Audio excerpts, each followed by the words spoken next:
Bueno, entonces continuamos con la corrección del global número 1. Nos habíamos quedado en la pregunta 8, comenzamos entonces desde la 9. La pregunta número 9, que es una pregunta también que hicieron en el ingreso de este año, nos preguntaba sobre la médula espinal. En realidad, vienen preguntando bastante en este tipo, en este formato, de las vías aferentes o de las vías aferentes o cómo está distribuida la médula, ¿sí?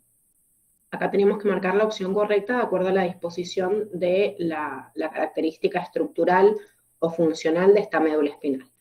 La primera, que era la opción correcta, me dice que los ganglios de la raíz dorsal, ¿sí?, de los nervios espinales, contienen los cuerpos celulares de las neuronas aferentes.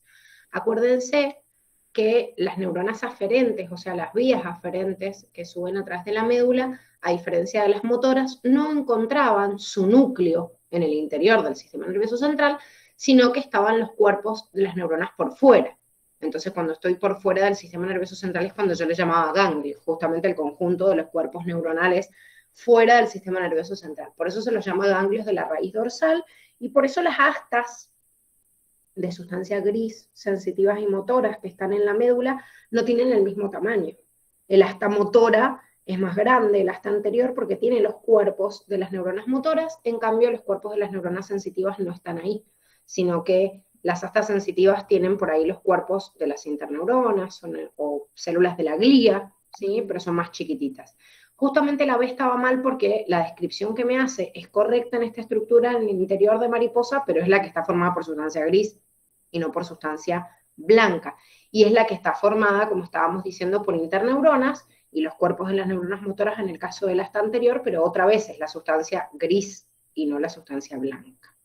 Y la D me dice, la médula se conecta con 31 pares de nervios espinales, lo cual está correcto, pero me dice que son solo sensitivos, motores o mixtos. Y los 31 pares de los nervios espinales son todos mixtos. Eso quiere decir que todos llevan información sensitiva y motora, a diferencia de los nervios craneales, que sí hay algunos que son sensitivos, otros son motores, otros tienen fibras que vienen del sistema nervioso somático y otros del autónomo, ¿sí? Pero no existe digamos, la unificación como en los nervios espinales, en donde todos tienen una rama sensitiva y otra motora, y por eso se los considera mixtos. La pregunta número 10 me hablaba de los modelos de especiación, o cómo ocurre la especiación. Esta también es una pregunta de ingreso, pero del 2020, y me habla de cuál de estos tipos era un tipo de especiación cuántica, ¿sí?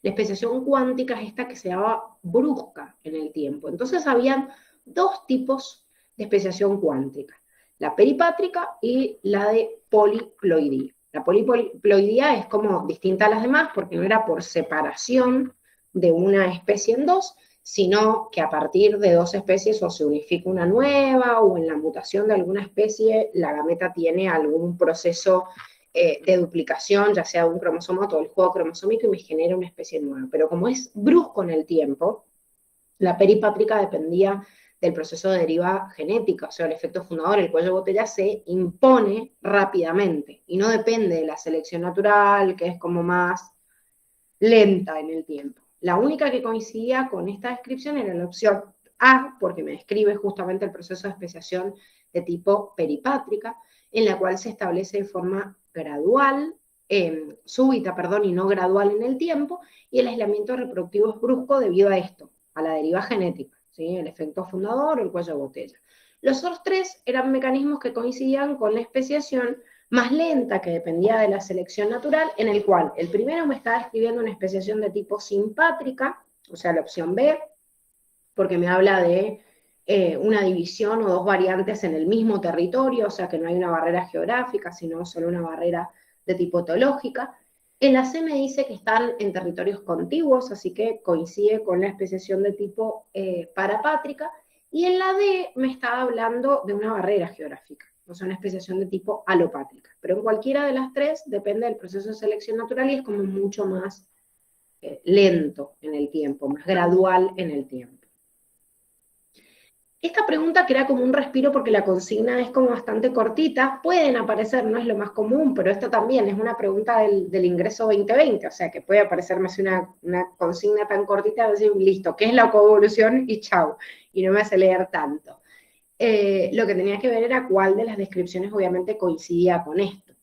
¿Con qué coincide la primera opción? Que dice, cuando las poblaciones de dos especies que viven separadas seleccionan las mismas características.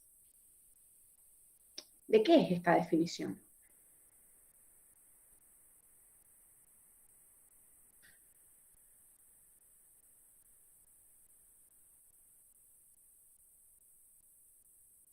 ¿Qué se les ocurre? Puede ser que aparecían características iguales, pero en dos especies que por ahí no tenían que ver o estaban separadas. Era eso de los marsupiales y los placentarios, ¿puede ser? Bueno, ¿y qué era? Ese es el Una, ejemplo. era de macroevolución, ¿o no? Pero, o sea, sé que hay otra subdivisión, no me acuerdo cómo era. No, no es un proceso que solo tenga que ver con la macroevolución, pero sí o sea, ustedes lo tenían desarrollado en otro apartado, pero sí puede ser un fenómeno macroevolutivo. Pero ¿cómo se le llamaba a los marsupiales y a los placentarios? Que habían alcanzado la misma característica, pero estando separados.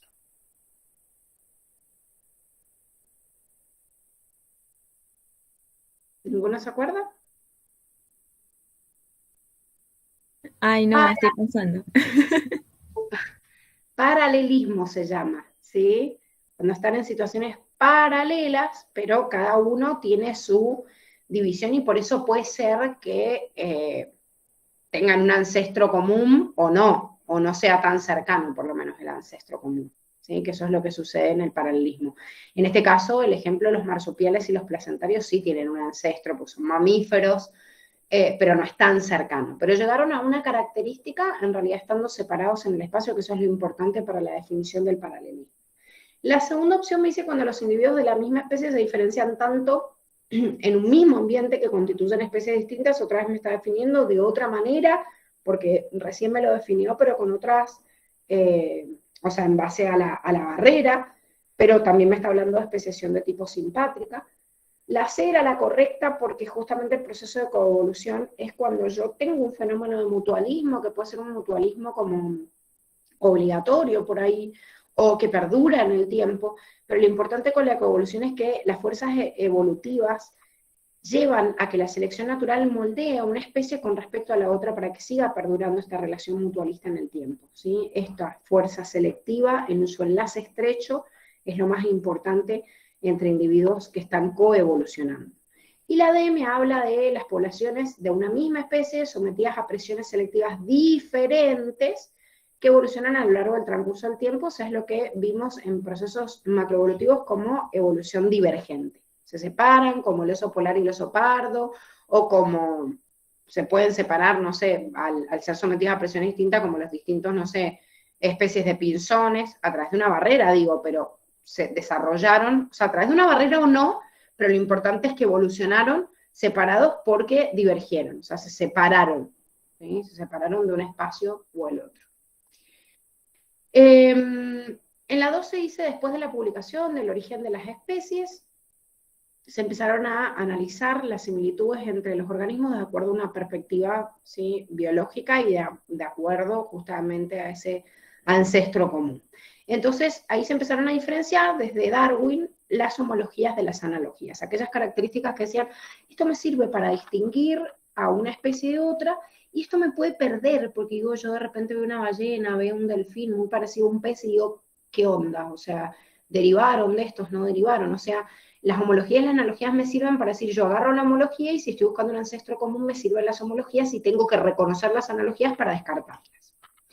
La primera opción de esta pregunta me hablaba de las aletas de las ballenas con los miembros de los mamíferos que, como ya sabemos, como tienen el mismo patrón estructural, han sido separados por un proceso de evolución de tipo divergente, pero son homologías, no son analogías, porque tienen el mismo patrón estructural, aunque difieran en la función. En B me dice, las aletas de las ballenas y la de los peces reflejan adaptaciones a ambientes similares, compartiendo un ancestro muy cercano. no tienen, en el caso de la aleta de la ballena con la de un pez, que es un mamífero y un pez, no tienen un ancestro muy cercano, que es lo que me está diciendo acá, y entonces tienen una adaptación al ambiente por evolución convergente, pero justamente la evolución convergente desarrollaba analogías siempre y cuando fuera que derivaban de un patrón, o sea, de un ancestro que no era muy cercano. Si es muy cercano, sigue siendo entonces al fin y al cabo una homología. Tiene la misma función, el mismo patrón, bueno, es una homología.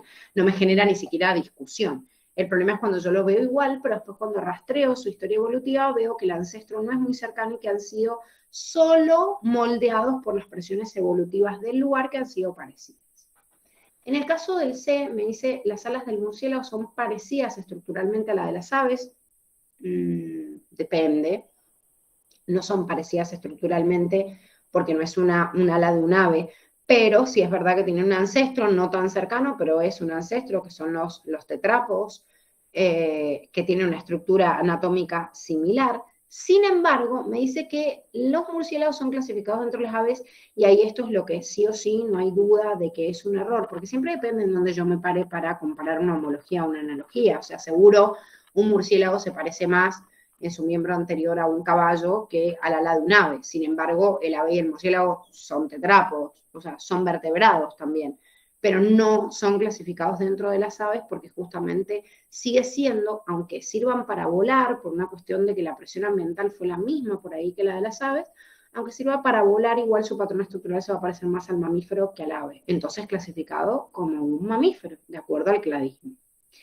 Y la D, que era la que estaba correcta, me dice las estructuras homólogos tienen relación filogenética, que es justamente lo que hemos estudiado en las homologías. Tener relación filogenética quiere decir que tienen un ancestro común. A eso se refiere la filogenia.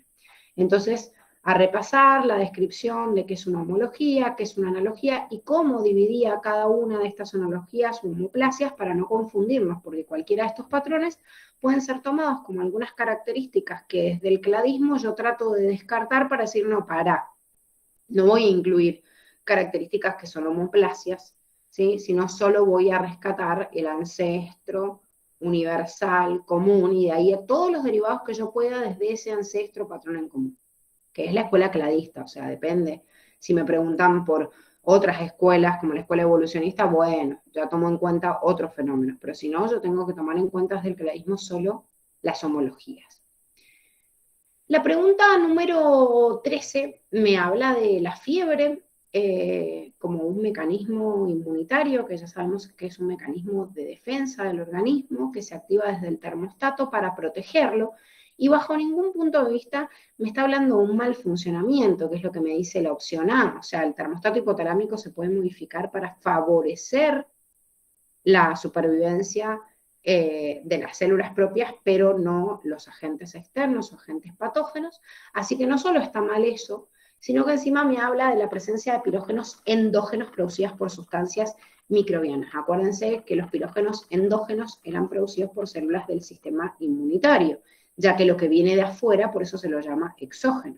Entonces, el microorganismo exógeno induce el pirógeno endógeno desde la célula inmunitaria, de ahí activo el área preóptica, libero prostaglandinas y esto aumenta la temperatura a nivel del termostato. Por ende, en la B también está mal porque me dice las prostaglandinas son liberadas por las células del sistema inmune y células de Kupffer. No, las prostaglandinas son liberadas por el hipotálamo, como acabamos de ver. Y además, en esta también está mal que me dice son estimuladas por sustancias como algunos antipiréticos. No, si un antipirético es el que evita la fiebre, si yo evito la fiebre tengo que hacer lo contrario a la fiebre. O sea, lo contrario a estimular las prostaglandinas.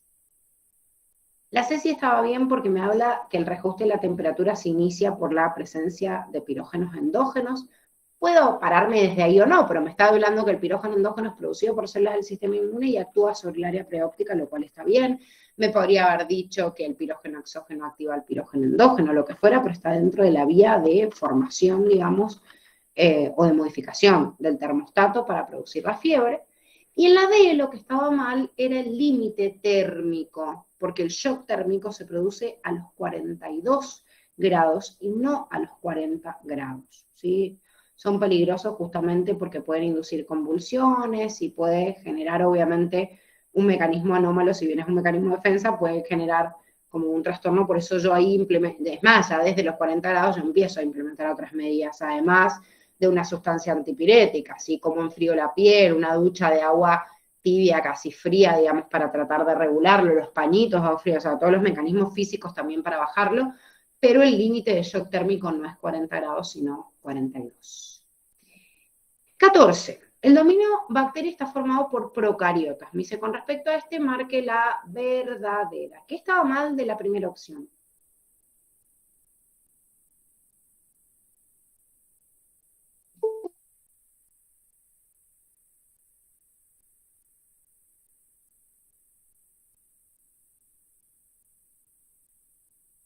¿Qué estaba mal de esa descripción? Que el grupo de las proteobacterias no se dividía, ¿no? ¿En qué no se dividía?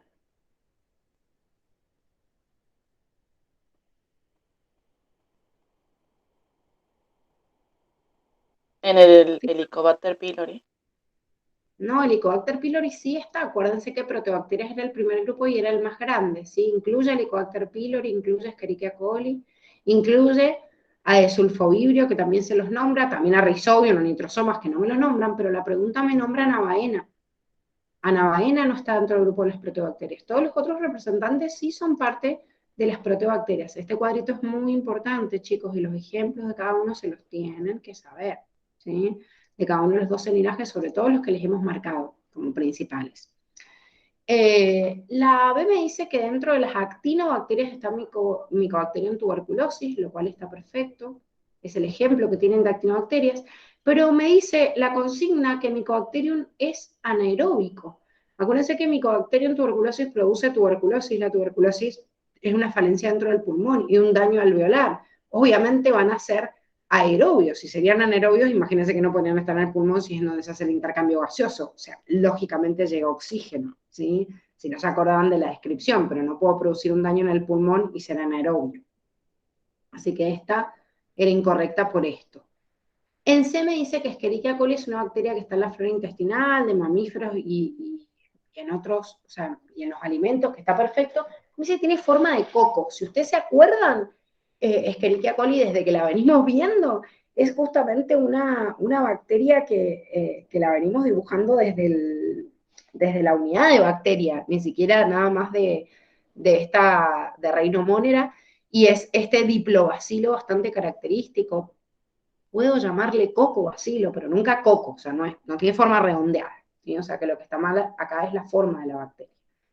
Y la D me dice que el Helicobacter pylori es una proteobacteria que tiene una forma curva en los tejidos, una forma de bacilo en los cultivos y que infecta a las células de los mamíferos y puede producir úlcera gástrica, que es la descripción que tienen en este cuadrito. Vuelvo a lo mismo, ¿sí? Típica en el intestino, provocan úlceros, la forma curva y de bacilo en los tejidos, exactamente igual, ¿sí?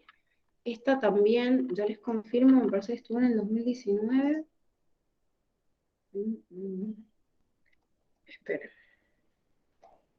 se me perdió hasta que por qué pregunta yo. Acá está, la 14. Sí, es del ingreso del 2019. O sea que también es una, por eso les digo, hasta dentro de poquito, están, porque hay algunos modelos de preguntas que pueden ir cambiando en el tiempo, pero de los últimos exámenes hay varios que puntualmente han preguntado algunos temas que son fundamentales. Este cuadrito y los ejemplos que tienen de Monera son importantes. ¿Sí? Sí, hice una pregunta. Sí, ¿La forma de bacilo de bastón es la misma? claro. Bastón es lo mismo Ah, que ok. vacío. Exactamente. La forma de curva es como la forma de coma, que es la forma que le damos al vibrio. Pero bastón es lo mismo que bacilo y a los cocos por ahí le pueden decir forma esférica, que también es lo mismo. Bien, 15. Dice, ante una disminución de la glucemia, o sea, un mecanismo hipoglucemiante, aparecen síntomas, me da síntomas, bla. Pero me dice, ¿cuáles son los mecanismos con los cuales cuenta el organismo para contrarrestar estos efectos? ¿Qué me está diciendo? Que yo tengo un estímulo y es la hipoglucemia. O sea, me está diciendo cuál sería el mecanismo para compensarlo. ¿Cuál sería el mecanismo que me generaría una hiperglucemia? Entonces, pensando en un mecanismo que genera hiperglucemia, después de leer la consigna, digo, a ver, tengo un montón de hormonas hiperglucemiantes, la única que debo excluir es a la insulina. De todas las demás me tengo que fijar. Las opciones describían a las hormonas, endocrino también es muy preguntado, chicos, o sea, si les queda alguna cosa o unidad colgada que no sea endocrino, por favor, porque endocrino encima está en todo, porque es un sistema de regulación y control. Hay un montón de mecanismos específicos a nivel celular, de transporte de sustancias, del funcionamiento con respecto a otro tejido que está relacionado con endocrino y lo preguntan un montón, ¿sí? Yo no he encontrado un año hace muchos años de ingreso donde no entre endocrino, o sea, donde no hayan varias preguntas de endocrino. Así que, por favor, si no lo tienen bien claro, repasen este tema porque seguro van a tener 2 o 3 preguntas adentro, pues muy preguntado endocrino. La primera opción me dice, se producirá el aumento en la secreción de las células de la porción central de la glándula suprarrenal. La glándula suprarrenal adentro tiene una médula suprarrenal. Si me está diciendo esto, me dice, bueno, se produce aumento de adrenalina. Bueno, dale, ponele, es hiperglucemiante. Pero dice, estimulando la conversión de los monosacáridos, bueno, podría fabricar glucosa, pero dice en un polisacárido de reserva. No, el polisacárido de reserva es el glucógeno. Y si yo estoy transformando un monosacárido en glucógeno, estoy haciendo un proceso, primero haría transformación en glucosa y de glucosa almacenamiento en glucógeno, y si yo fabrico glucógeno, disminuyo la glucemia y no la aumento. Y además no lo hace la adrenalina, sino que lo hace solo la insulina. ¿Sí? Entonces, si no hubiera puesto esto, por ahí hubiera podido ser correcto porque me estaba hablando de adrenalina. La B me dice se producirá un aumento de la secreción de las células beta de una glándula mixta, que se está refiriendo al páncreas. Las células beta secretan insulina. Entonces me dice liberando un péptido de 51 aminoácidos estimulando el catabolismo del glucógeno. El catabolismo del glucógeno es glucógeno-lisis. La glucógeno-lisis lo hace el páncreas pero a través del glucagón, no a través de la insulina. Entonces, si me hubiera dicho de última que era secretado por las células alfa, bueno, pero no, las células beta secretan insulina y la insulina no es hiperglucemiante y además no coincide con, digamos, la descripción de la función de la hormona. La C estaba correcta porque me dice se produce un aumento de la liberación de una hormona esteroidea, la cual es regulada mediante un mecanismo de retroalimentación negativo por otra de 39 aminoácidos, produciendo la generación de glucosa a partir de proteínas y lípidos. ¿Qué me está hablando? Produciendo un aumento de hormona esteroidea, en este caso es el cortisol, regulada por un mecanismo de retroalimentación negativa, exactamente por el eje hipotálamo hipofisario. La regula una hormona de 39 aminoácidos, claro, la CTH, que es hipofisaria, y me dice produciendo la generación de glucosa a partir de proteínas y lípidos, que es el proceso de gluconeogénesis, del cual participa justamente esta hormona.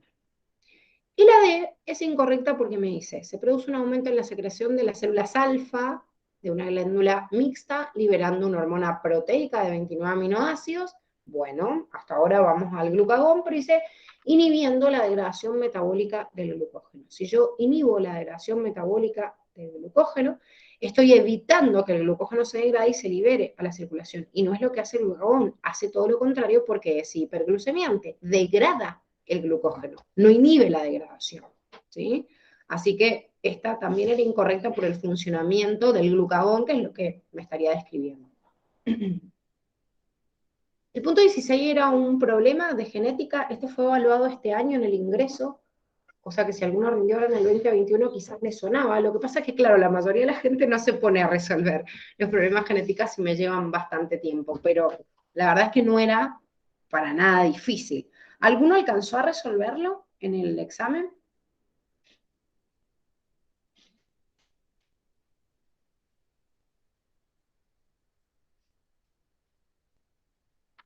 ¿Ninguna? Yo lo había dejado al último. Bien. Bien, Emma. ¿Y te dio bien o no?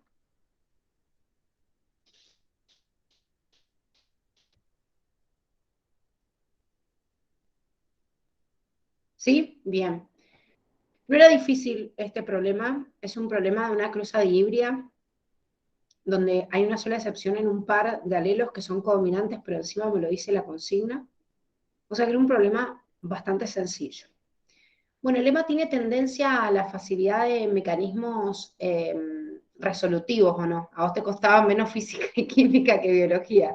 El que tiene esa tendencia a tener más desarrollada el área izquierda del cerebro y tiene posibilidad de meter un punto con genética que lo haga.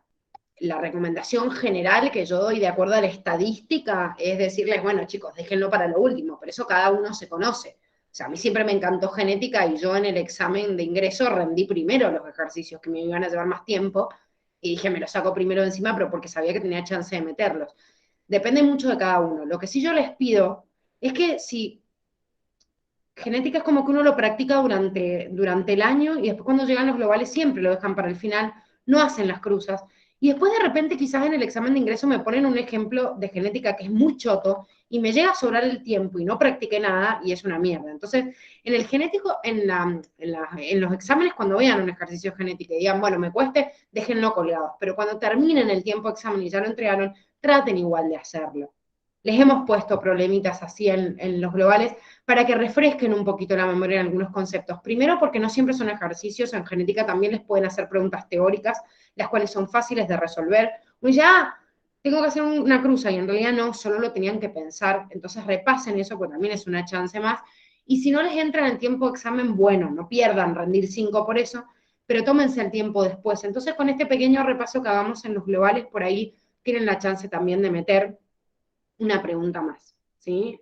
Traten de hacerlo con todos los de genética que se encuentren en los globales.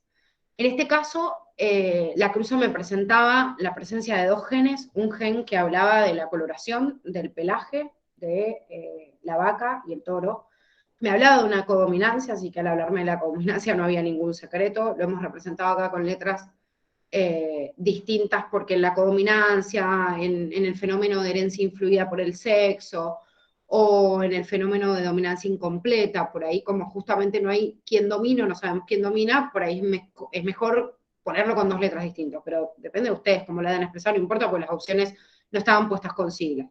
Igual que acá, la Dani cuando hizo el Power le puso cortas con L, no sé por qué carajo, pero se le ocurrió. De repente, bueno, es válido siempre y cuando se entienda el resultado, pero sí me decía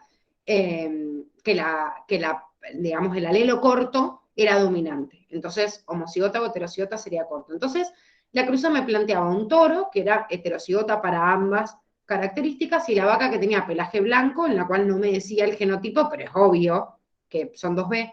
No, sí, Emma, si yo también le hubiera puesto C, pero bueno, después vi así como el power, porque el power de este lo hizo la Dani, y digo, ¿por qué le habrá puesto él? Y dije, bueno, qué sé yo, le pinto. Pero no importa, el tema es que se entienda la cruza o el resultado. Y sobre todo por esto, porque esto es un convenio, expreso con mayúscula, expreso con minúscula, pero quizás lo puso porque era más fácil de dibujar. Sí, es verdad, se lee, la C1 la dibuja grande o chiquita y es una mierda, porque no te das cuenta. Entonces quizás le puso la L porque en minúscula y mayúscula es más fácil de distinguir. Entonces uno trata de elegir eso. Bueno, y me dice que tiene las orejas cortas, pero que es heterocigota. Entonces, de esa manera se expresaba el genotipo de la vaca y el toro. Cuando hacemos el cruzamiento, como la vaca tiene un alelo, o sea, tiene uno que es homocigota, puede generar dos gametas distintas. Hubieran podido generar las 4, les queda este cuadro replicado en 2, no importa, para hacer el resultado sobre 16, o sea, si esto lo replican, digamos, en 2, tienen el resultado cada 16, y después de expresar cada uno de la distribución, no sé cuál es macho y hembra, porque no hay ninguna herencia ligada al sexo como para dar el resultado de esta manera, ni tampoco influida por el sexo, solo había codominancia, me tenía que fijar en las opciones cuál coincidía con alguno de estos. Habían algunos que eran descartados, por ejemplo, negro, no había ninguno negro directamente, o blanco y de orejas cortas, si yo veo los que son blancos y de orejas cortas eran 6 sobre 16, no 8, como me dice acá. Bueno, o había un error en la proporción, o había un error en la asociación del color o de las orejas, ¿sí? O sea, pero era bastante sencilla la cruza, como les digo, traten de hacerla, si no lo hicieron en el momento del examen, así lo practican. Pregunta 17. La pregunta 17 me hablaba del complejo mayor de histocompatibilidad, que sabemos que se llama antígeno leucocitario humano, o sea, HLA en el ser humano, y me pregunta específicamente sobre este complejo, ¿sí? En el ser humano, pero según su definición.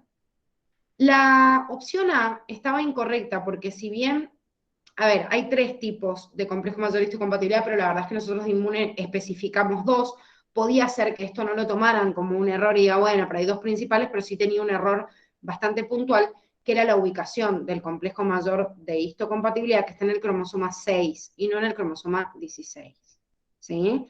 Es verdad que tiene una disposición de combinación de muchísimos alelos, haciendo que, o sea, puede llegar hasta 20 alelos distintos, haciendo que directamente ningún individuo, se supone que ningún individuo tiene exactamente el mismo complejo mayor histocompatibilidad a otro, salvo que sean gemelos obviamente idénticos, pero sí es específico, el libro de Campbell y Risch, que es donde estudian esta unidad, que está en el cromosoma 6, ¿sí? Tengo de 8 a 10 genes con 20 alelos cada uno, bueno, pero está ubicado en otro cromosoma.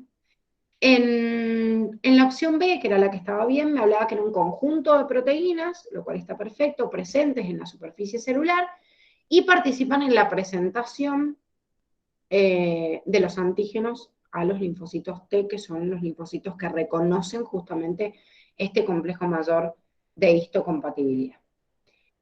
La C la C y la D en realidad tienen mezclado el tipo de complejo mayor histocompatibilidad de acuerdo a la asociación al reconocimiento del linfocito T. Recuerden que el linfocito T helper me reconoce el complejo mayor de histocompatibilidad tipo 2 que portan las células presentadoras de antígeno.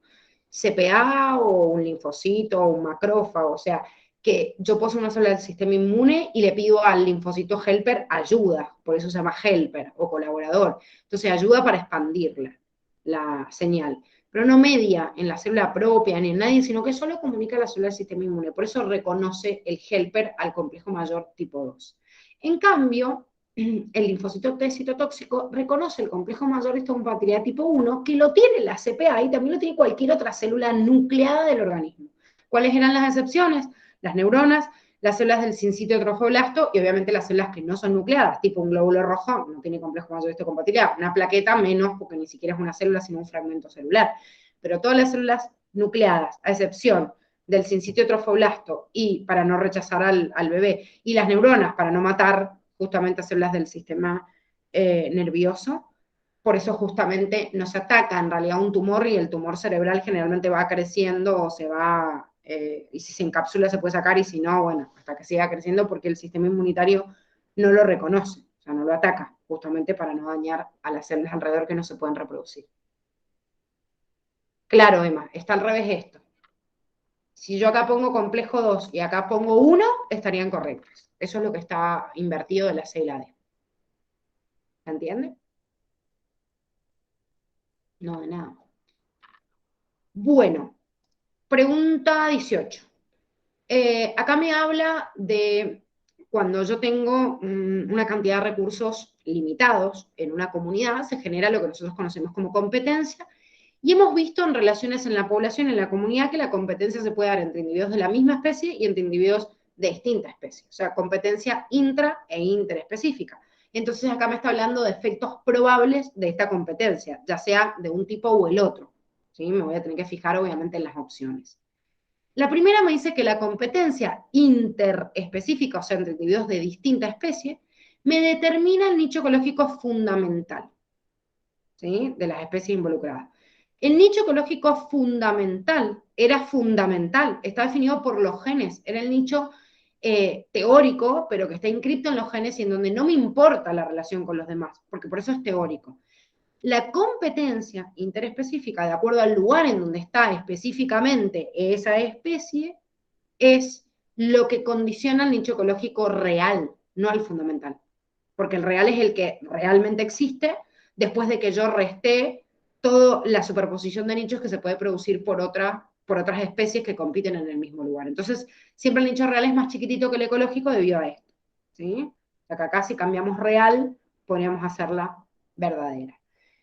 En la B está bien la opción y es la que tenían que marcar, porque me dice que en las plantas donde hay competencia intraespecífica, o sea, entre individuos de la misma especie, me ocasiona una escasez de recursos, obviamente, y si yo tengo una escasez de recursos y están compitiendo plantas que están fijas a un sustrato y son de la misma especie, no se pueden mover, porque son plantas. Porque ¿qué hace otro individuo otra vez? Y migra, se va hacia otro lado. La planta no se puede mover. Entonces, o se muere y se extingue, o una forma, que es lo que me está diciendo ahí, que podría conducir a la dispersión, es mediante propáulos. A ver, puedo liberar semillas y que las semillas caigan en otro lado y se extiendan, obviamente, pero los propáulos, que son los rizomas o los tallos subterráneos por los cuales las plantas se pueden dispersar y se pueden ir a otro lado, evitaría la competencia en esa zona, porque si yo tengo una planta instalada acá y consume los minerales y el agua de esa zona, si emite un propágulo y crece en una zona más alejada, y bueno, ya el recurso, o sea, la tierra que yo tengo ahí es otra, entonces no va a tener el mismo grado de competencia si está más cercana. Por eso cuando nosotros generamos cultivos de forma artificial, respetamos un lugarcito que es el territorio de cada planta para que sobrevivan las mejores condiciones y no haya competencia con la que está al lado, ¿sí? Si no se puede dispersar por emisión de semillas, por el aire, lo que sea, otra forma sería a través de propágulos, ¿sí? Porque la otra es que la semilla viaje y se trate de instalar lo más lejos posible. De hecho, muchas veces cuando pasa esto, cuando hay mucha competencia, las semillas tienen como adaptaciones para volar, por ejemplo, por el aire, como alitas, como deben haber visto semillas de muchas plantas, como el arce, que tienen como alitas, entonces se dispersan con el viento y pueden llegar más lejos para no competir con las plantas que le dan origen. C, dice, en animales, la competencia interespecífica, o sea, entre individuos de distintas especies, por explotación, ocurrirá a través de la lucha abierta. Y encima, como dice, por individuos de una misma especie. O sea, está toda mal esta opción. ¿Por qué? La competencia interespecífica es entre individuos de distintas especies y no de la misma. Entonces, distinta, la misma, nada que ver. Y encima, es real que la mayoría de las veces que se pelean o hay competencia de individuos de distintas especies, se da por explotación. Explotación significaba como regular algunas cosas del lugar en donde vive esta especie determinada y la explota en determinados horarios o momentos donde no está la otra, pero la lucha abierta es muy difícil porque generalmente hay lucha abierta con individuos de la misma especie, que tienen la posibilidad de ganar uno u otro, pero es muy difícil que en la naturaleza existan dos especies que tengan la misma habilidad física, la misma fuerza, lo que sea, para que al estar peleando en una lucha abierta tenga la posibilidad de ganar uno u otro. O sea, las especies no son tontas, tienen un instinto de supervivencia. Si yo tengo que luchar por un recurso con otro, pero veo a uno en una lucha abierta, a una especie que es enorme y que me va a terminar comiendo, y bueno, no, me la voy a ingeniar para competir por el recurso de otra forma. Me escondo y salgo de noche, o lo que sea, que es lo que pasa justamente en esta competencia por explotación. Entonces está toda mal esta opción, ¿sí? Es verdad que en la competencia interespecífica generalmente es por explotación no significa lucha abierta, e interespecífica es de distinta especie y no de la misma. Y en la última me dice la competencia interespecífica entre especies ecológicamente similares, inevitablemente resulta en la eliminación de una de ellas. El principio de exclusión competitiva me dice que si dos especies distintas habitan en un mismo lugar y hay superposición de sus nichos ecológicos, inevitablemente una de las dos se va a tener que ir o se va a tener que morir. Eso sí, pero no me está diciendo eso. Me está diciendo que inevitablemente una elimina a la otra. Y esto no es verdad, porque puede ser que haya una superposición de nichos, pero tipo peleen, una desplace a la otra y hay un desplazamiento de caracteres. O que ocupe, digamos, un nuevo nicho ecológico que sea parte. Entonces, no es inevitable la eliminación. Se va a producir una eliminación si hay una superposición del nicho ecológico tal que no se permita la supervivencia de la otra especie. ¿Sí? Si no, se van a separar. Es como los gorjeadores de MacArthur, que vimos que se alimentaban del mismo árbol. Seguramente en algún momento compitieron, pero ahora yo los veo y no están compitiendo. Hay un desplazamiento de sus caracteres. Seguramente ese desplazamiento de caracteres fue, ¿por qué? Porque en algún momento compitieron y uno desplazó al otro. Incluso especies como los percebes que tienen, en donde se ve la diferencia del nicho real y del nicho fundamental, yo veo entre la diferencia de ambos y en algún momento hubo competencia seguramente, y lo hay, y sí, porque en realidad Semibalanos termina desplazando a Tamalus del lugar en donde vivía, pero inevitablemente la elimina, no, porque está habitando en un lugar en donde no formaba parte del nicho del otro. Entonces, ojo, la competencia limita, y es verdad que no puede haber una superposición de nichos en un lugar y se genera el fenómeno de exclusión competitiva. Pero la exclusión competitiva es del mismo rol en ese nicho. Si no hay superposición total, no se va a eliminar la especie, se puede adaptar a una característica nueva. 19. Acorde a las características de parabasalios, señale la opción correcta. Acá podrían haberme puesto parabasalios o diplomónadas, o sea, diplomonadida también, porque tienen ambas las mismas características descriptivas. Acá tenían una asociación, tenían que estar atentos de la descripción general que ustedes conocen justamente de estos dos tipos de protistas, y este grupo de protistas son todos heterótrofos, por eso esta estaba incorrecta, son todos unicelulares, por eso esta opción estaba incorrecta, y son anaerobios, y son anaerobios porque no tiene ADN las mitocondrias, ha perdido el ADN y además no tiene una cadena transportadora de electrones ni las enzimas del ciclo de Krebs para producirlo, que es lo que me dice justamente esta opción.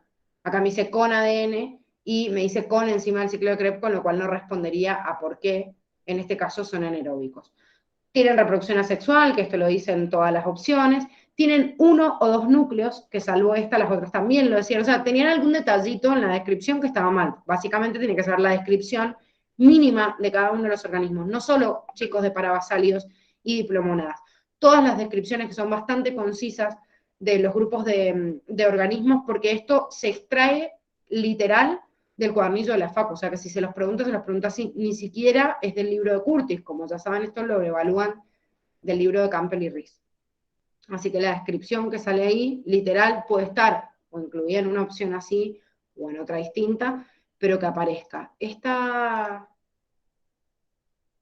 esperen que les diga, esta también creo que fue, esta es del 2017. Es una pregunta del ingreso del 2017. Así que, como les digo, sí real en esta descripción y estaba literal como está en el cuadernillo. Pregunta 20. En la estructuración de los seres vivos existen elementos de distinta concentración, de acuerdo a la distribución de la corteza. Bueno, me hace así como una aclaración, una introducción, y me habla de compuestos orgánicos e inorgánicos que vimos esta clasificación en la unidad 1. Esta pregunta era bastante fácil porque tenía errores gruesos que detectar. Si yo la leía, después de todo lo que hemos visto y el conocimiento general que tenemos de la biología, yo creo que era bastante fácil. No quiere decir que por eso ni se tienen que sentir mal si se confundieron igual al marcarla, porque también pasa, chicos. A ver, estamos rindiendo un examen y la verdad es que muchas veces hasta nos confundimos en preguntas que son más fáciles, pero presten la atención a estas porque tenían errores gruesos, ¿sí? Agua no es un compuesto orgánico, un sólido mineral, un ion, no es un compuesto orgánico. Acá me da un ejemplo específico del ATP, ¿sí? Y en la D me hablaba del colesterol, que el colesterol no es una proteína, ¿sí? Sino un esteroide. Puede ser, Cele, que estaba igual o parecida, porque suelen tomar esto, o la asociación de los compuestos orgánicos, o que el error estaba, me parece que la que rindieron al principio tenía un error en el porcentaje, bueno, no me acuerdo, eran similares, pero suelen preguntarles así comparación entre compuestos orgánicos e inorgánicos.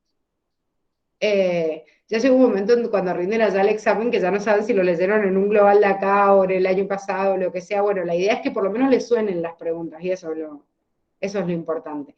Uno mientras más preguntas le suenen es como que más cosas ya tiene grabadas en la cabeza. Bueno, en la 21 me daba toda una introducción extensa sobre la testosterona, que definía el proceso de espermatogénesis, las características sexuales, lo que sea. Pero me dice, ¿qué mecanismo de transporte utiliza la testosterona para atravesar la célula? Ahora, yo les pregunto, ¿cuál es la naturaleza química de la testosterona? O sea, químicamente, ¿qué es?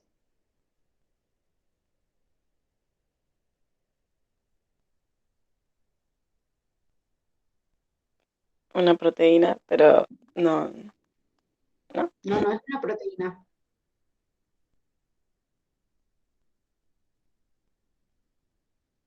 ¿Qué naturaleza tenían las hormonas secretadas por las glándulas sexuales? Ah, eran corticoides, ¿no? Exactamente.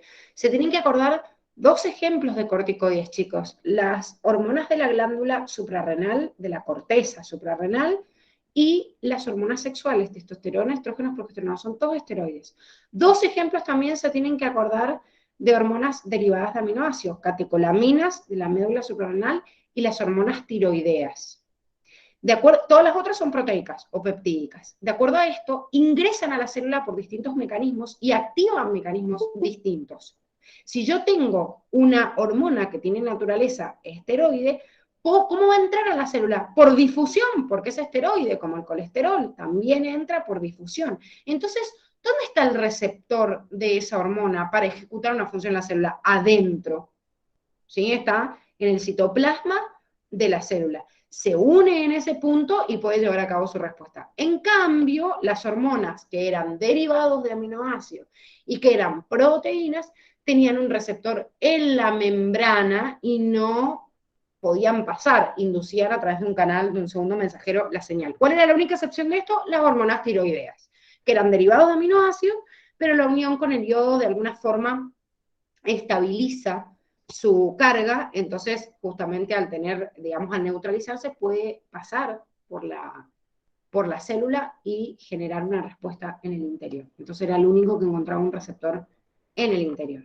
Bien, entonces de acuerdo a esto, lo único que yo tenía que saber era pensar en la naturaleza de la testosterona en una hormona lipídica, entonces ¿cómo va a ingresar? Por difusión, como ingresa cualquier esteroide. Dice entonces las otras ingresan por endocitosis, ¿que no? ¿Cuál otra? Las que nombraste recién. No, generalmente no ingresan. Impactan sobre un receptor de membrana, inducen una cadena de segundos mensajeros. Si inducen una cadena de segundos mensajeros, quiere decir que nunca entró a la célula. Da una señal a través de un segundo mensajero. No ingresa. O como si la estimulara o algo así. Claro, totalmente. O sea, llega a la membrana, pero no ingresa. Por eso tiene la diferencia en las hormonas que tienen receptores intracelulares y extracelulares. Las proteicas tienen receptores extracelulares. ¿Por qué? Porque se quedan afuera. Nada más que es como que apretan un botón en esa proteína y activan un mecanismo de segundos mensajeros, en las cuales generalmente participa el AMP cíclico, pero puede participar también el GMP cíclico o el calcio como segundo mensajero. En cambio, las esteroideas sí entran porque el receptor que se une y lleva a cabo la cadena de señales está en el interior de la célula. Sí, Emma, los esteroides ingresan a la célula por difusión y se encuentran con un receptor dentro del citoplasma celular. Todos los esteroides. Si yo tengo que ver cómo ingresa el colesterol, ingresa de esa forma. Cómo entra la testosterona, también. Cómo ingresa el cortisol, también. Los estrógenos, también. Todos por difusión, porque son todos esteroides. Por el tamaño que tienen y además por estar, o sea, por la afinidad que tienen por los lípidos, se pueden colar entre medio de esos fosfolípidos. ¿Se entiende? Sí. Bueno, en la pregunta 22 me daba todo un caso sobre Juan que se caía, es más, me nombra que se pega en la mano derecha y después que quede inconsciente, y eso de que quede inconsciente es un dato distractor, no me importa para nada, por ahí le prestan atención, o sea, son a propósito datos distractores, pero en realidad la pregunta es, ¿cuál de los huesos se pudo haber roto si se cayó y se pegó en la mano? Derecha, izquierda, no importa, porque después no más una distinción, pero lo importante es que me dice la mano. Entonces lo que tengo que ver es una asociación de un hueso de la mano con la forma que tiene. En el caso de la opción A, me habla del navicular, que es un hueso que está en el pie, en el tarso, si bien es corto, está en el pie. Lo mismo pasa con la opción C, que el astrágalo también está en el pie, y encima no es irregular, también es un hueso corto, pero los dos están ubicados en el pie. Y en este caso, el piramidal y el trapezoide, ambos son huesos de la mano, pero este era el único que tenía una asociación correcta, ya que el trapezoide no es un hueso largo, es un hueso corto. Todos los huesos del tarso, del metatarso, las falanges, carpo, metacarpo y falange son todos huesos cortos, ¿sí? Son todos huesos chiquititos. Entonces, en cualquier asociación que encontrara ese tamaño, podía ser cualquiera de los huesos. Por eso le dice, ¿cuál podría haber sido? Si me hubiera, ¿qué pasa si acá me hubiera dicho trapecio? Y hubiera sido correcto. ¿Qué pasa si me hubiera dicho ganchoso? Hubiera sido correcto. Cualquiera del carpo. Lo que tenían que buscar era una asociación en donde hubiera correctamente, o sea, un hueso de la mano, y que la forma también fuera correcta. 23. El colesterol pertenece a un grupo de compuestos conocidos como esteroides, entonces me dice que marque la opción correcta. La A me dice es un componente estructural de la membrana celular de los vegetales. Los vegetales tienen pared celular, entonces ¿para qué van a querer tener colesterol que sirve para darle rigidez a la membrana si al fin y al cabo no necesitan tenerlo? Las células animales, que son las que tienen este colesterol o algunas células afines, les sirven para regular justamente la rigidez, o sea, aumentarla o disminuirla, dependiendo de lo que necesiten, o la fluidez de membrana, pero porque es su vía de contacto con el exterior, cosa que en una célula que tiene pared celular no sucede. Y tampoco está presente en los procariotas. De hecho, el único procariota que teníamos como excepción, que tenía presencia de colesterol en la membrana y de sustancias esteroideas, era micoplasma. Todos los demás no tienen esteroides, ¿sí? Entonces, también esa la anulábamos porque ni en las células vegetales ni en las células procariotas yo tengo presencia de este colesterol. La C era la correcta porque me hablaba del lugar en donde se sintetizan los mecanismos. Esto no solo lo vimos una parte en realidad de esto en células, sino que se complementa en digestivo, donde les dice que todo el ciclo de transporte de lípidos, que el colesterol es sintetizado por el hígado a través de otros compuestos, pero también es obtenido directamente a través, obviamente, de la dieta. Si yo como compuestos que tienen más o menos colesterol. Y la D me dice, a bajas temperaturas favorece que las cadenas carbonadas de los fosfolípidos se junten, aumentando la rigidez de las membranas. Cuando hay bajas temperaturas, las cadenas carbonadas de los fosfolípidos es verdad que, digamos, como que se tiesan y hacen más rígida la membrana, pero justamente el colesterol era para lo contrario, para disminuir la rigidez, o sea, evitar el congelamiento, porque se mete entre medio de los fosfolípidos que están tiesos y por eso están rígidos, pero se mete entre medio, pero no para volverlos más rígidos, sino que cuando hay bajas temperaturas el colesterol se mete entre medio, todo lo contrario, para disminuir la rigidez, porque lo que estoy haciendo es aumentar, eh, digamos, la capacidad de aislamiento térmico, que es una función de cualquier lípido, ¿sí? Funcionar como aislante térmico. 24. Me dice, las señales viajan de una neurona a otra a través de la sinapsis, ¿sí? Que puede ser química o eléctrica, y tenemos que marcar lo correcto respecto a la sinapsis. La primera me dice, los neurotransmisores liberados permanecen largos periodos antes de ser removidos. No, no permanecen largos periodos, sino cortos, ¿sí? Está bien que muchos son removidos, destruidos, incluso algunos difunden, pero no son largos periodos, sino cortos periodos. La B, que era la correcta, me dice que en las sinapsis químicas la liberación del neurotransmisor se realiza por exocitosis dependiente de calcio, ¿sí? El calcio que ingresa al terminal axónico es lo que induce que esta vesícula sináptica que se sintetizó en la neurona presináptica sea liberada en el espacio, ¿sí? O sea que esto es lo que induce la liberación.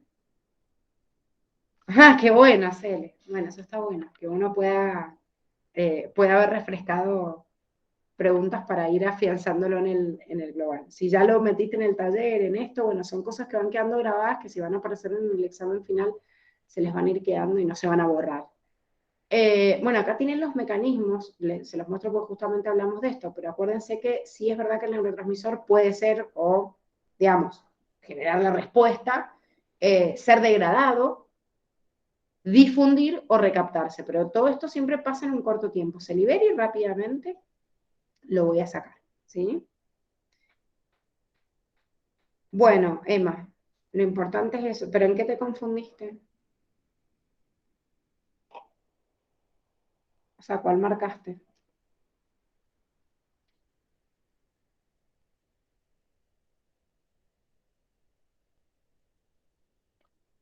Bueno, ¿por qué está mal la D? A ver.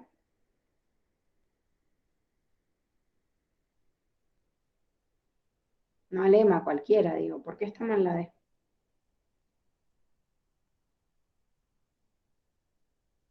Porque eran las uniones Nexus, ¿o no? Las que atravesaban. Exactamente, las uniones estrechas son estrechas, o sea, tienen proteínas como la claudina, la ocludina, me sellan los tejidos, pero no permiten el pasaje. Y si yo tengo una neurona que está despolarizada y quiero que la siguiente se despolarice, tiene que haber un ingreso masivo de sodio también, que es lo que genera la despolarización. Entonces, si hay un ingreso masivo de sodio, tiene que haber canales que lo pasen, y las únicas que permiten justamente el viaje de sustancias entre una célula y la otra son las uniones de tipo nexus. De esa forma se da una sinapsis eléctrica. Y bueno, esta estaba mal porque son dominantes las sinapsis eléctricas en invertebrados, pues son las únicas que existen en realidad, y en los vertebrados solo está como en algunas zonas del cerebro, pero todos los demás son sinapsis de tipo química. 25. Bueno, acá me habla del estrés, si bien hay estrés crónico y un estrés que en realidad es más momentáneo, más rápido, una respuesta rápida al estrés. que está coordinado siempre por dos tipos de hormonas mediadoras de este estrés o preparación del cuerpo para la acción, que son la adrenalina y el cortisol. La adrenalina que actúa más a corto plazo, por eso también es un neurotransmisor y no solo una hormona, y el cortisol que actúa más a largo plazo. Y me dice que respecto de las mismas marque la correcta, o sea, tengo que pensar en una asociación entre ambas. Me dice, ambas son secretadas por la corteza suprarrenal. No, como ya sabemos, cortisol sí es secretado por la corteza, pero la adrenalina no, es secretado por la médula suprarrenal. En la BMIS sus receptores se encuentran sobre la superficie de todas las células sobre las que actúan. Bueno, esto es lo que estábamos diciendo recién con respecto a la testosterona. Si el cortisol es igual que la testosterona, o sea, un esteroide, ingresa por difusión. Entonces, ¿dónde va a estar su receptor? Y no va a estar en la superficie de la célula, va a estar adentro de la célula. En cambio, si la adrenalina va a tener el receptor en la superficie celular. ¿Sí? O sea que lo que estaba mal acá era decir, es obvio que cada hormona va a tener su receptor para que actúe, pero eso es correcto, decir que toda hormona va a tener su receptor en la célula en la que actúa, sí, pero el problema es que me digas sobre la superficie de la célula. Sobre la superficie de la célula va a ser, en el caso de que sea una hormona proteica o derivado aminoácido, como en este caso que es una catecolamina, la adrenalina. Pero en este caso el cortisol ingresa a la célula y después se encuentra con el receptor en el interior.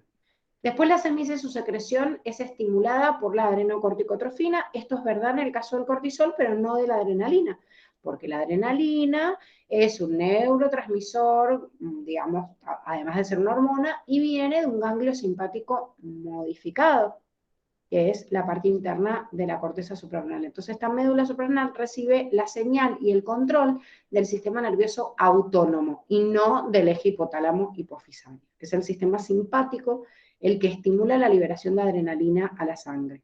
Por eso, cuando yo tengo una situación de estrés, de lucha, huida o lo que sea, todo se activa por la adrenalina liberada por el sistema nervioso y en el mismo momento activo también a la médula suprarrenal y de esta manera libero más adrenalina para prolongar un poco más la misma señal. A corto plazo igual, pero digo, la misma adrenalina que viaja por las terminales axónicas viaja también en sangre liberadas por la médula suprarrenal. Y bueno, la D, que era la que estaba correcta, me habla de un incremento de la glucosa plasmática, o sea, de la glucemia, lo cual es correcto porque como ya sabemos y vimos integrados en otras unidades también, ambas hormonas, además de sus funciones principales, son hiperglucemiantes. Entonces, las dos van a aumentar la glucosa en sangre. 26. Acá en esta pregunta había como una asociación en las distintas opciones de las distintas válvulas, pero yo que tenía que pensar en la consigna. A ver, me están hablando de las válvulas cardíacas en su estado normal. ¿Qué va a pasar en diástole ventricular? Al fin y al cabo, diástole ventricular podría dividirse la teoría ni lo divide, porque la diástole, es la relajación del ventrículo y también de la aurícula. Pero bueno, estado de relajación del ventrículo, ¿qué pasa del lado izquierdo? Primero tengo que ver qué pasa en diástole. Si yo estoy en diástole, estoy relajando el corazón y se está llenando. Entonces, si se está llenando, las válvulas aurículo-ventriculares tienen que estar abiertas, o sea, tricúspide y mitral, abiertas. Y si se está llenando, no se me puede escapar hacia las arterias porque todavía no estoy expulsándolo. O sea que las válvulas sigmoideas, pulmonar y aórtica, están cerradas. Después lo que me tenía que ver es qué asociación era correcta entre apertura y cierre, pero del lado izquierdo del corazón. ¿Sí? Entonces, la válvula, como dijimos recién, sigmoidea, aórtico-pulmonar, tiene que estar cerrada, claro, pero la que está del lado izquierdo es la válvula aórtica. En cambio, la válvula aurículo-ventricular, que es la que se abre, ¿sí? Para estar, digamos, para llenar al corazón, va a ser la tricúspide o la mitral. En este caso es la mitral, ¿por qué? Porque estoy del lado izquierdo. ¿Qué más? Dije la diástole, no sé, la apertura y cierre de las válvulas. Miren, eso lo tienen que saber muy bien en cada uno de los estadios. Depende de qué yo estoy haciendo en cada una de las etapas. El corazón cuando se contrae está en sístole y cuando se relaja está en diástole. Sin embargo, la sístole se divide en dos, porque yo puedo llenar, digamos, las aurículas y cerrar los ventrículos, o puedo estar llenando los ventrículos. Cuando yo estoy en sístole de tipo auricular, se van a abrir, ¿sí? O sea, las aurículas van a estar dispuestas, digamos, a llenarse y expulsar la sangre. Entonces, después de la diástole, yo digo, bueno, voy a expulsar, y si yo expulso para que no explote el corazón, ¿qué tengo que hacer? Si yo aprieto, tendría que cerrar una válvula arriba y abrir una abajo. El tema es que arriba no tengo válvulas, porque las venas como llegan con muy poquita presión y caen por una ley de gravedad, ahí no hay válvulas. Pero si yo estoy expulsando las aurículas y las estoy apretando, no puedo hacer estallar el corazón. Entonces, cierro, o sea, aprieto el sístole auricular, las dos aurículas, y abro las válvulas aurículo-ventriculares, mientras que las sigmoideas están cerradas. Cuando se contrae el ventrículo está expulsando, o sea, está apretando, y se van a abrir, obviamente, entonces las sigmoideas. Se abren las válvulas, digamos, sigmoideas, y estoy expulsando para que la sangre salga por ellas. ¿Qué pasa entonces en diástole? Cuando se llena. Y yo no voy a dejar que se escape la sangre por las arterias. Entonces cierro las válvulas sigmoideas, pero están abiertas las válvulas auriculoventriculares, porque no necesito que estén cerradas, ¿sí? En la contracción. El cierre y la apertura de las válvulas es lo que me marca el ruido. Lo que pasa que es como que a ustedes les toman el cierre y la apertura de las válvulas, pero por otro lado el ruido, que es ruido 1 y 2, se los dejaron como anexo. Pero léanlo, porque por ahí es como mejor para entender. Bueno, buenísimo, Emma. Y yo lo que me tenía que fijar era eso, que pasaba al lado izquierdo. O sea, habían algunas válvulas que no coincidían, o sea, me hablaba una derecha, otra izquierda, o sea, me hacía como una combinación rara. Bueno, 27. Me dice, con respecto al intestino delgado, me da determinadas descripciones de qué es en donde comienza la digestión de esto, no podemos estar de acuerdo o no, pero es la consigna. Es más, se la pusimos a propósito porque es una pregunta, un examen de ingreso, pero de la concentración, o sea, de la descripción que ustedes tienen de las enzimas digestivas, incluso yo no diría que en el intestino delgado comienza la digestión de las grasas, porque la lipasa gástrica, si bien se encarga de un porcentaje muy chiquitito de la degradación de las grasas, bueno, pero comienza en el estómago. Pero bueno, en fin, la consigna está así, no importa, no era el punto contradecir dónde comenzaba o no la digestión, pero sí me hablaba de que yo respondiera sobre el intestino cuál era la opción que era correcta de acuerdo a la descripción. Chicos, vamos a corregirla esta, pero igual esta pregunta, creo que usted, no me acuerdo si la llevamos a corregir en el grupo o no, pero yo creo que cuando ustedes rindieron, esto todavía tenía un error, por ende, si en esta, cuando ustedes leyeron, no, es que encima lo tenían por PDF, así que obvio que estaba el error. Bueno, realmente esta pregunta habría que suspenderla y cancelar todo porque están todas incorrectas, porque esto tenía un error de tipeo y acá decía 30 metros cuadrados. No sé si se dieron cuenta.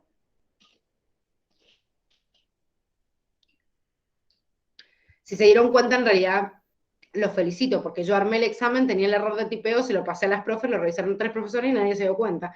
Y bueno, llegó con el error. Pero tiene un error de tipeo que decía 30 metros cuadrados, no son 30, son 300. O sea, si hubiera dicho 300, esta era la opción correcta, porque hacía una descripción de la posición y de la superficie de cada una de las, o sea, de la superficie total y la longitud del intestino delgado.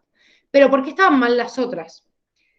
La primera me habla de una microvellosidad en la luz intestinal, que es verdad que es visible al microscopio electrónico, pero porque tiene 0,5 a 1 micrómetro de altura.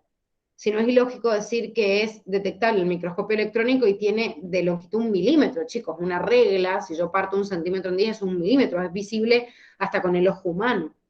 El mismo error por ahí poseía la última pregunta, porque la última pregunta me dice en su luz, posee los pliegues intestinales de Kerkling visibles al microscopio óptico. No son visibles al microscopio óptico, son visibles incluso hasta el ojo humano, porque tienen longitudes de 1 milímetro.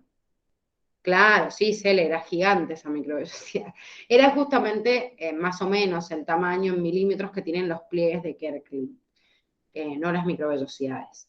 Y lo que estaba mal de esta es que me dice que en el intestino delgado comienza la absorción de nutrientes absorbiendo todos los aminoácidos y la mayor parte todos los monosacáridos, perdón, la mayor parte de los aminoácidos por su importe con sodio. Si bien lo de los aminoácidos está bien y que después me diga que hay algunos que tienen transporte específico, lo que está mal es que me diga todos los aminoácidos, porque específicamente la bibliografía les aclara que la fructosa utiliza un mecanismo de uniporte específico a través del gradiente de concentración, para poder ingresar en la zona intestinal. El Symporte con sodio lo usa la galactosa y la glucosa, pero no la fructosa. Así que eso era lo que estaba mal. Uy, me pasé la pregunta. 28. ¿Estoy bien? Sí. En el 28 me decía, a nivel del sistema nervioso central, la ventilación es controlada por diversas zonas del encéfalo. Acuérdense que tenían todo un esquemita de los sistemas de control de la ventilación. Si bien el centro cardiorrespiratorio está en el bulbo, había toda una participación de ejes que iban directamente al bulbo. En esto estaba específicamente, aclaraba cuál se encargaba de las respuestas de tipo predictivo, o sea, una respuesta como más teórica, o sea, ¿cuál es el tipo predictivo del control de la respiración que baja hacia el centro vulvar? Sin embargo, si yo estoy pensando, si no se acordaban del dato, digo, teórico, si yo estoy pensando en un centro vulvar e información que baja, estoy tratando de imaginarme una vía eferente. Si hay una vía eferente involucrada, entonces obviamente que la consigna va a estar mal. O si tiene alguna cuestión ilógica, por ejemplo, me dice de núcleos presentes en el cuerpo calloso. El cuerpo calloso es sustancia blanca, o sea, está formado por fascículos, por vías, bueno, como quieran, cualquier sinónimo, pero no por núcleos. Los núcleos están en la corteza cerebral, el cuerpo calloso, sustancia blanca, no hay núcleos. Después me dicen núcleos de la corteza somatosensorial. Pero si la corteza somatosensorial recibe información aferente, ¿cómo voy a decir que de los núcleos de la corteza somatosensorial se me va a ir al cuerpo calloso? Eso sería una vía eferente y no una aferente. Está en contra de la definición misma de la corteza somatosensorial, y lo mismo pasa con el tálamo. No con la glándula pineal, pero el tálamo es el centro de relevo aferente de la información, no eferente. Entonces no puede bajar información de la corteza hacia el bulbo a través del tálamo, porque el tálamo es aferente, sube hacia los centros de control. Entonces, la única estructura, más allá, como les digo, que estaba definida, que podía formar parte de las vías eferentes, que de hecho les dice que el hipotálamo es la estructura principal del sistema límbico, y que el sistema límbico es el principal centro de bajada de información instintiva, por eso forma parte del sistema reptiliano, sistema nervioso reptiliano, en el que se controlan las conductas básicas, digamos.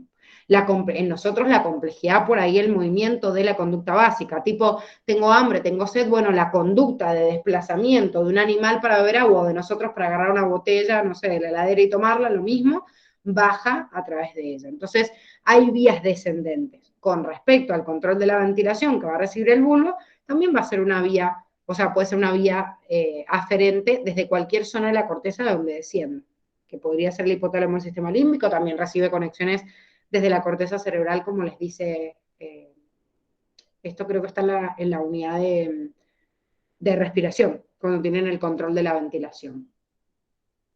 Bueno, en la 29 me habla de estructuras básicas de las células que forman parte del tejido óseo, o sea, la unidad estructural, digamos, del tejido óseo dentro del sistema esquelético. La primera opción me decía que el endostio está formado por células multinucleadas derivadas de la médula ósea que secretan la matriz extracelular, lo cual es incorrecto porque el osteoblasto, que es el que genera la matriz extracelular, o sea, la hidroxiapatita, y genera los osteocitos también, no es una célula multinucleada. El osteoclasto es una célula multinucleada. La OMS dice que el periósteo es el remanente de células óseas muertas. No, tanto el periósteo como el endostio son células vivas, o sea, están formadas por tejido conectivo, y además de esto tienen células vivas que se encargan también de secretar la matriz y de mineralizarla, pero no es la célula la que se mineraliza, sino la matriz la que se mineraliza, ¿sí? O sea que no es la mineralización, como dice acá, de la célula, sino la mineralización de la matriz. La hidroxiapatita está ubicada entre medio de las células y no dentro de ellas. La C estaba mal porque me dice que los osteoclastos son células inmaduras. Las células inmaduras son los osteoblastos, que son los que originan la matriz y los osteocitos, pero los osteoclastos no son células inmaduras, de hecho son las células que producen resorción ósea y degradan al hueso. O sea que lo único que estaba bien, y que justamente forma parte de las osteonas, era la descripción del osteocito, que presenta estas expansiones o estos caralículos que hacen que se abracen, digamos, una célula al lado de la otra y puedan comunicar todas las células entre sí y alrededor esté la matriz mineralizada. Si no podrían tener estas comunicaciones, es como que el tejido se moriría porque cada célula quedaría aislada. Entonces, el punto de unión que tienen para llegar hasta el punto en el cual le ingresan todos los nutrientes, que es a través de los vasos sanguíneos que están presentes en el conducto de Havers. Bueno, y la última, la 30, me decía qué condiciones había en el proceso de formación de la gameta femenina en la mujer antes del nacimiento. ¿Sí? Y esto es importante porque hay algunas que me pueden confundir, pero me dice qué es lo que pasa antes del nacimiento.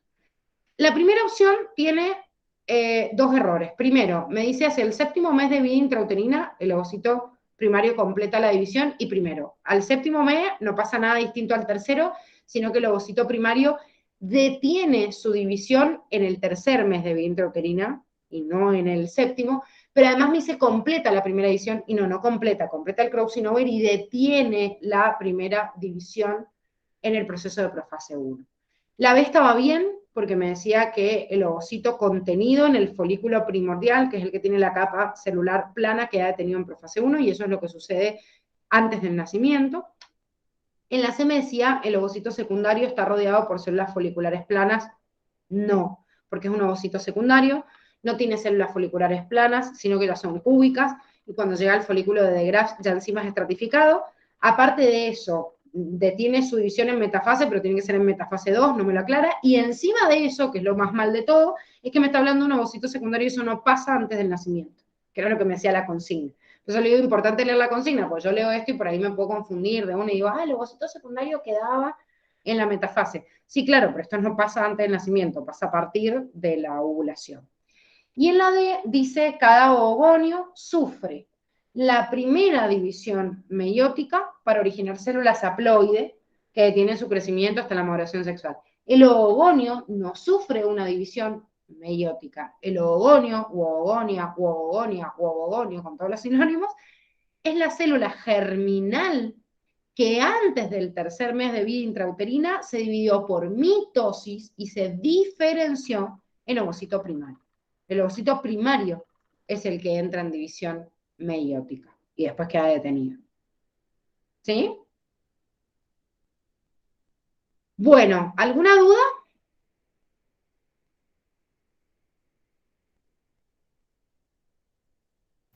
No, yo no.